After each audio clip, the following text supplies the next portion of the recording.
Hey guys, Veronica here. It is a really cold and rainy day here today in North Texas, which is crazy because it's April and it's 50 degrees inside the greenhouse right now. But since I can't do much work outside, I figured that I would tackle and attend to all of these little guys that are outgrowing their pots quickly. They're way too crowded. And I mentioned the other day that I was going to do something along these lines on my Instagram stories, and I got a couple of messages that were like, hey, if you could do a video about that, that'd be awesome, because I don't know what I'm doing. So, not that I know what I'm doing either, but I do have methods that have worked for me over the years that I've kind of tweaked and played with, and I've been fairly successful with. So, I just want to share those in the hopes that maybe you'll get a couple of ideas and go from there. So, on this table are all of the tools that I like to use for this process. This is basically thinning, repotting, and transplanting seedlings if you've oversown them. Now, if you oversow seedlings, you're usually doing it because either you're not sure about the seed's viability, maybe the seeds are a little old. Sometimes you don't have the shelf space for as many seedlings as you'd like to grow, and you have the outdoor space but not the indoor space to start them early. So you might oversow them and then try and separate them out later. And there's a couple of things you can do once this happens, and if you have really great results as far as germination, is that you could thin them by culling them, just to give them a little bit more space. So we can go in with like a pair of, I usually use like cuticle scissors or just like really small scissors, and then cut out any of the plants that don't look like they're going to fare as well. What I do in this situation is I normally look at it and go, okay, like which ones have sprouted the latest, because I don't want things that are not going to have as much vigor as the other seeds in that group. I'm also looking at the leaf set, so if there's like a strange like abnormality to the way that it's growing, if the leaves are not symmetrical to some extent when you're talking about these early leaves, then I might cut out the ones that don't look like they're going to do as well. You could get in there and thin these guys, but at this point in time, I usually like to wait, and we got a little bug. I usually like to wait and just trim them out instead. So I'll go in and like this guy, whoop, like this little guy right here, he is kind of squirrely looking and a little shrivelly, so he'll come out, and then just kind of looking around it. Maybe these ones are super close to each other, so I'll take out the one right here. And so you just kind of look at it and go, okay, like who's crowding who's the smaller, weaker ones. It's not the most fun job, but at least it gives the other ones in that space a little more room to grow. And so if you don't want to cull, like these guys, I'll probably let them, actually I'm going to take one more out on this because he's a little close. I'll probably let them get a little bigger before I try and separate them. I am going to separate these tomato seedlings because I only started one container and I don't generally have much trouble separating them. So I think one more here. Nah, I'm going to leave it. So that's one method. You can go in and you can cull and you can thin, and then as they progress, kind of keep an eye on that general health, and if some are like succumbing to pests or disease, then you can go in and cut those out as well.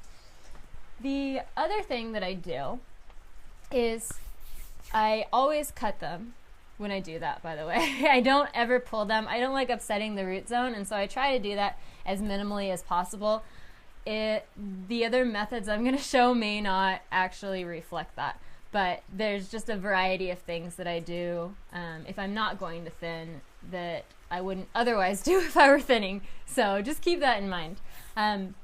One of the other things I do, and this would be if I were moving, say like with these lettuce plants, these little lettuce plugs, if I were moving this out into the fields or into a garden, then one of the things I do that's like it's not kosher, I don't know what the word would be, it's not like something that people are like, oh, that's the right way to do it. I'm gonna probably irritate a couple of horticulturists here, but I'll take the plug out, and when I'm doing these, when I'm doing any of this like transplanting, thinning, separating out or potting up, I tend to try and water a day or two in advance, just so that you have a plug that is going to hold together nicely. It's not going to be dry and crumbly and then all of your roots are exposed and your plants will go into transplant shock. And it's not, like, if it's really wet, then it's hard to get it out of there. So being able to lift it out, that's about, I think like a day or two is when I watered them last, a day or two ago. So from here, what I'll do, and this is if I were planting these plugs at level with the ground in a garden or field, is I'll actually just set this down on my cutting board, and that's why I'm working on a cutting board. And then I used to use just like a little pocket knife like this guy, and that worked pretty well. But I recently found in like the last year or so, they actually like using, it's a boning and fillet knife. You'd use it if you're like fishing and stuff, just to help clean. But I like it because it has a little flex to it, and it's a very thin blade. And so what I'll do with this guy is I'll just go right in, I'll look at the plug, and I'll just cut it right down the middle. Now you're gonna lose a couple of seedlings when you do it this way, but when they're this packed together, you're gonna lose a couple of seedlings if you plant the whole plug, and lettuce is not the easiest thing to separate one by one. So I'll just do this, and we'll lose a few on the edges, but that helps to thin it. And so then you have a smaller plug. A lot of times I'll go in and do it again. You could also just plant your lettuce a little more evenly in the rows out in the field, but if you're looking to do a little succession planting and you don't want to take up your entire greenhouse in order to do succession planting with greens, and you don't have the space in your garden for whatever reason to do it, then this is a nice way to kind of move plugs in as whole heads come out or as they start to go to seed.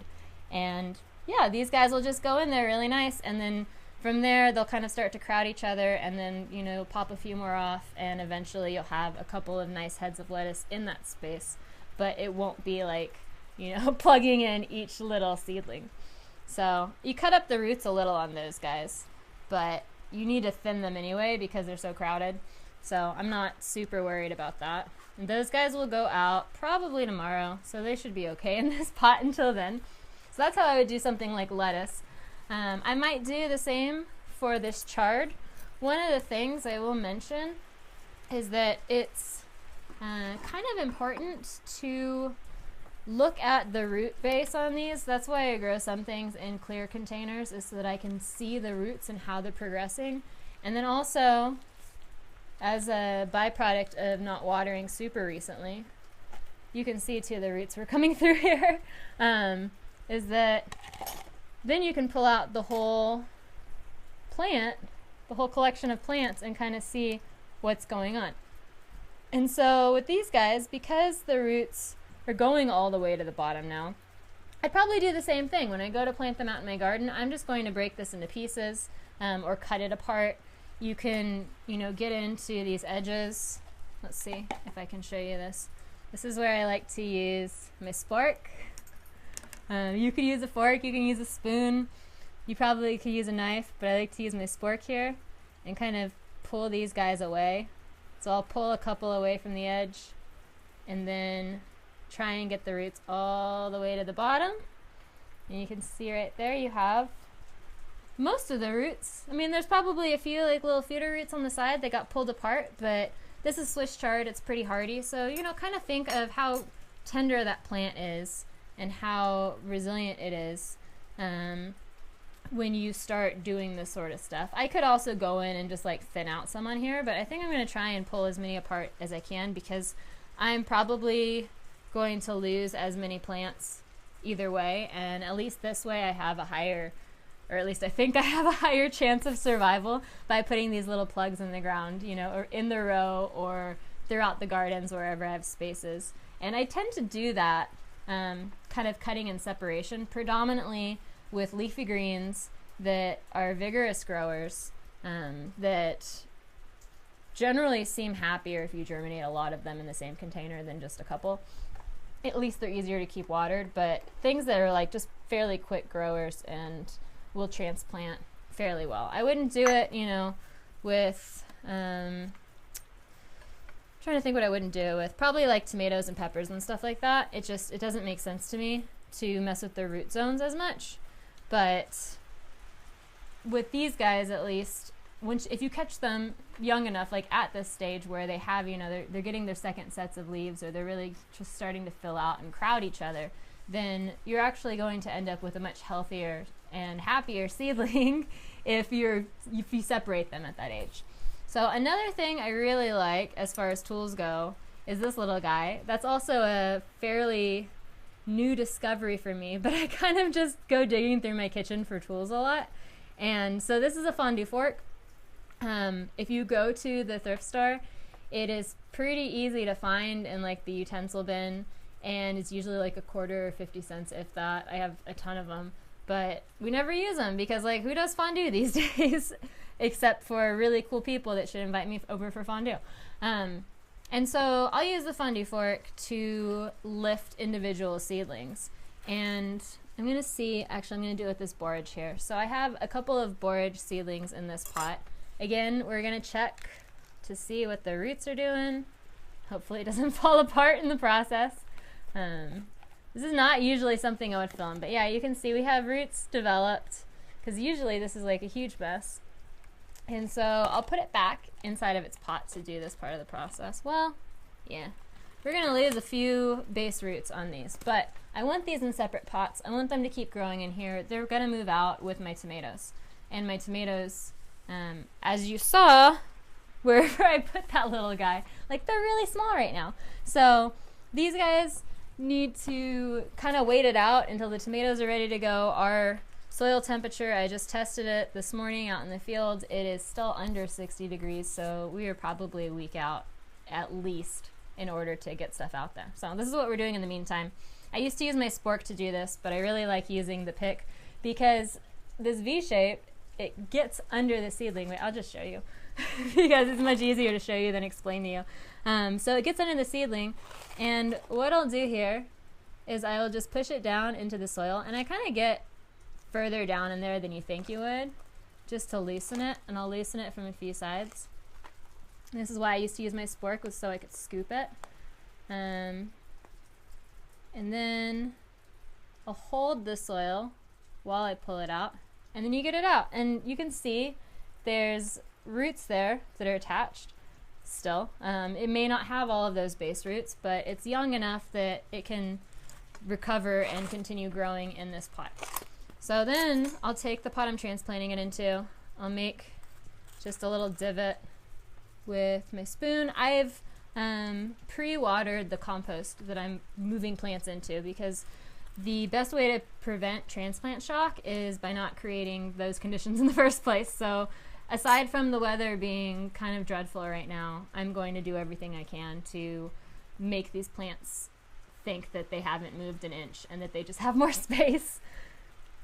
So I'll just push this guy down into that spot.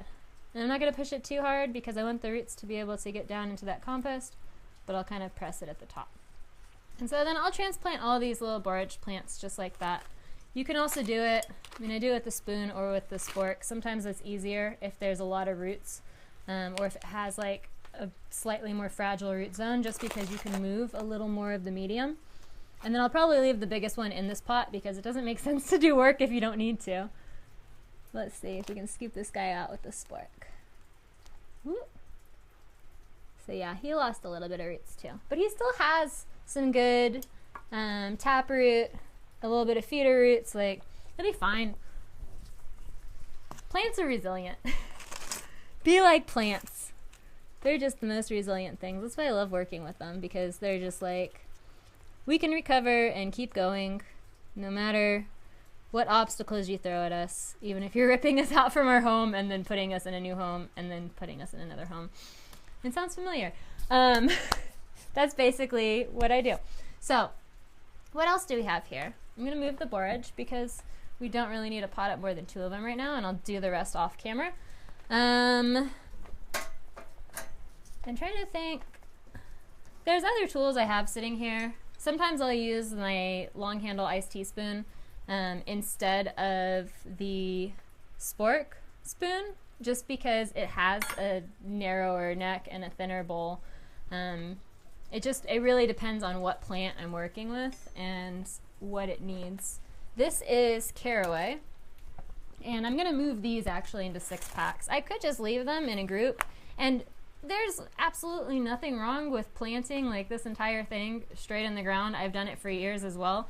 I just like to get a little more variation in the garden, and the easiest way that I found to do that is by splitting them apart. So, you know, your mileage may vary. If you don't want to pull them apart, like, you can let them fight it out in the ground, and eventually a lot of them will die back and you'll get a couple of really strong ones. But I like to give as many of the strong ones at this point a chance. So I'm trying to think if there's anything else. With this caraway, what I'm going to do is I'll just take my finger and I'll make holes in this 6-pack. Again, we're going to pop them out gently. And you can usually see like that there's roots coming out through the bottom of your container. And even though they're this size, and like that's a good indicator that it needs to be transplanted or that it's going to start getting root bound, and you don't want that to happen. So the other thing that I try and make sure that I'm doing is to use a container that's about the same height or that's bigger than whatever I'm transplanting, so that those roots have the space that they need in order to keep growing. Oh look, this one grew like perfectly straight right down the side there. Whenever that happens, I'm gonna close one of these guys up a little. I'll make an even smaller hole if I can just pull one off like that. And so I'll use like a chopstick or something. And then I might just pull it out so you have the entire root. But then you have to poke that in there.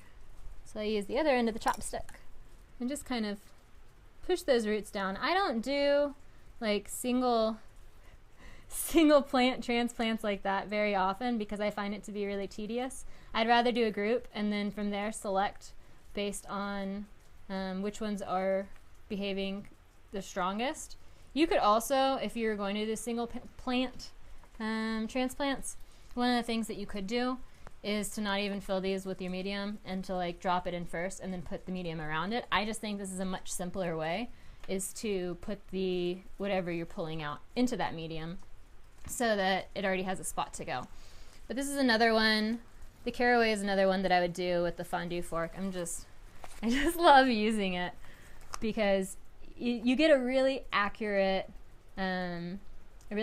pull of whatever seedling you're trying to get to with medium attached to it still, which is nice. I'm gonna get a couple on that one, maybe. Yeah. So I'm okay with losing a little bit of the roots on these, to be honest, because they're really hard to transplant otherwise. And most of this plug, I'm doing this for demo. I'll keep a couple in the greenhouse just in case something goes completely awry out there when I go to transplant, but most of these are going to go directly, and so I will just take, you know, my knife or a pair of scissors sometimes and just go in and like cut out a chunk like that, and then you get all the roots, and then I'll dig a really nice hole in the ground and then put that chunk in.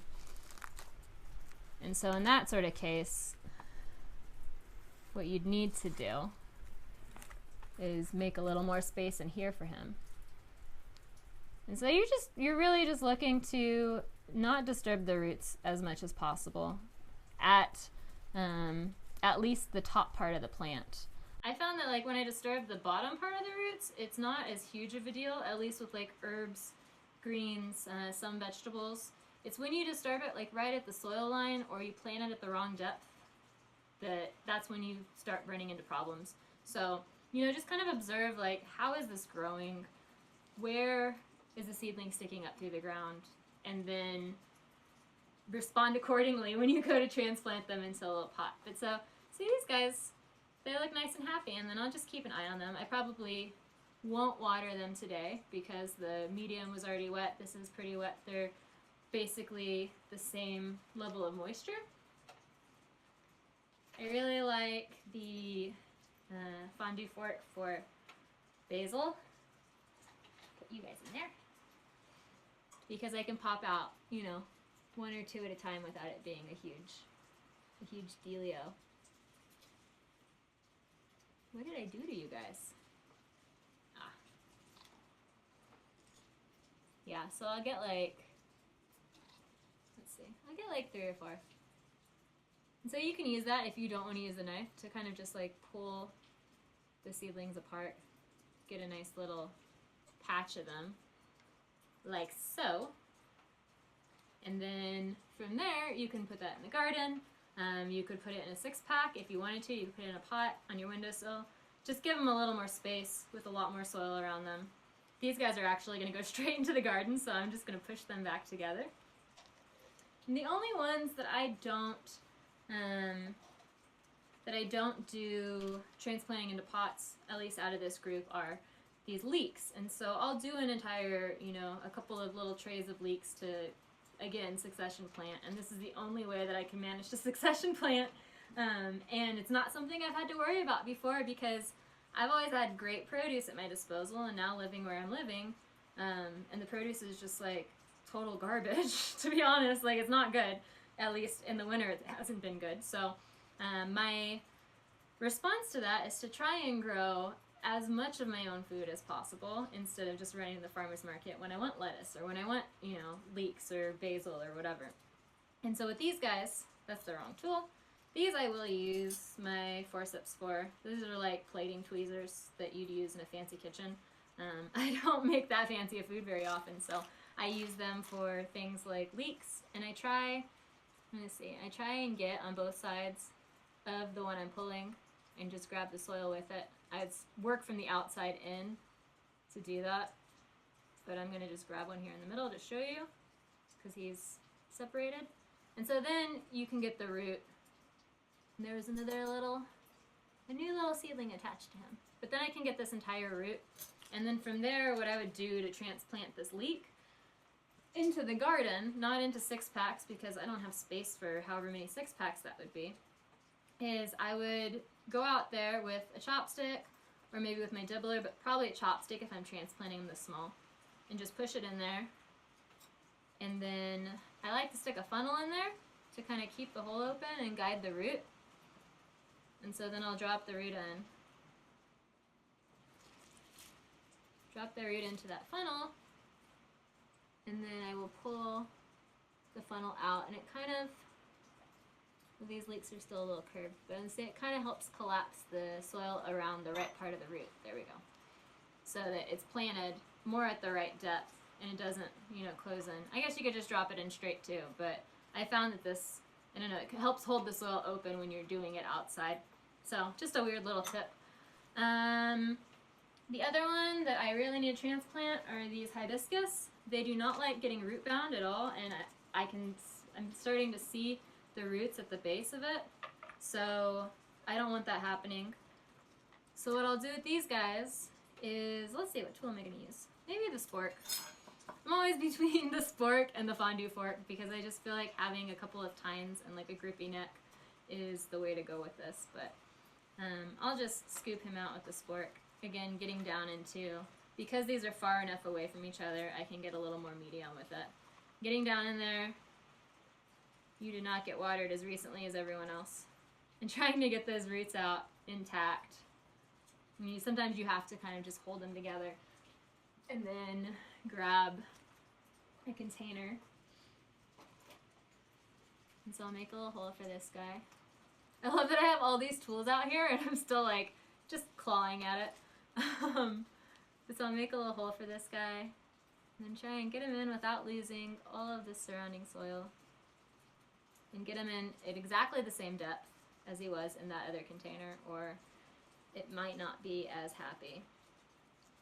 You just lightly press it down. You don't want to pack it. And that's pretty much it. So these guys will probably break up outside again. Like, I could just do this all day. I'm probably going to do this for the rest of the evening until it gets dark. Just to try and get, the ones that are my succession, or not the succession ones, but the ones that have to live in the greenhouse a little longer, like the hibiscus and the borage. Get those separated. We'll go over in probably a couple weeks, like 2 weeks maybe, with the tomatoes and some of the peppers that I have. But right now they're not ready. They're still way too young, and I don't like moving them when they're that young. I don't think that it's going to set you up for success, and they don't really seem to get root bound until they get quite a bit larger than those first 2 or 4 leaves. So we're going to wait on those, but with greens and herbs and some of these other plants, like, they do start coiling a lot faster, and so you're going to have, or at least I've had, a much higher success rate separating them out, you know, when they're young like this, instead of waiting until they get much larger to separate them. So that's pretty much what I do when I'm dealing with thinning, repotting, transplanting, overgrown, and oversown seedlings. If you have any questions, please leave them in the comments below. I will do my best to answer them. This is all just kind of like trial and error for me. I've learned it from doing. I'm always trying a little bit of weird stuff just to see if it'll work and if it'll work faster or better. And so if you have like a technique that you think is the best and this is utter garbage, then leave me a comment in the comments below. Or if you have a question about this, I can do my best to try and help you help answer those. And then follow me on Instagram at FlavorKit, because that's pretty much where you're going to see progress on these throughout the weeks in between these videos, as well as daily story updates. I've been doing a lot of just like run and gun gardening tips, and it's some things will eventually become videos. Some things are just like, this is a cool thing to know, so I highly recommend it. I think we got all of the plugs in there. So until next time, happy gardening.